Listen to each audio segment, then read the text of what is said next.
I was taken as a young child with my mother to Theresienstadt. Unknown to me, my father had already gone to Auschwitz to his death, and my mother and I were quite fortunate to be sent to Theresienstadt. We were kept there for 2 years. My mother died actually in Theresienstadt of tuberculosis, and she was cremated there.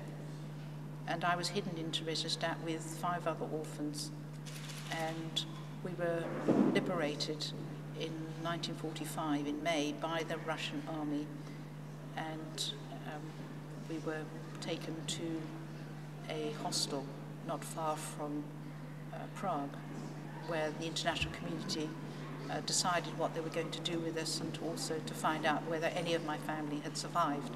And at that time I thought that everybody had perished in the concentration camps, and it wasn't until quite recently that I discovered that some of my father's family had actually managed to escape.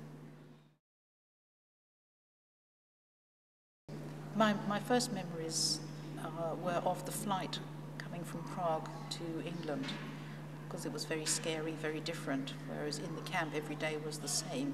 And I think that as a young child, one often remembers the outstanding days, the very happy days or the very horrible days.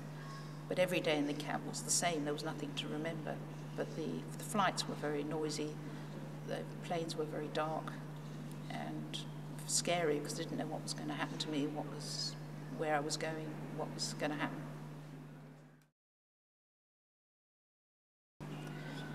Well, I have 2 feelings about the Holocaust deniers. I think, first of all, they really are not well informed, because all the information is actually out there in archives.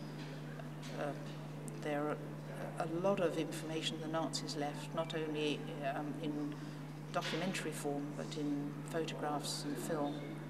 The evidence is very clear that this happened. 6 million people died, but they left traces. But also, in some ways, I'm quite grateful to them, because it keeps the issue of the Holocaust alive.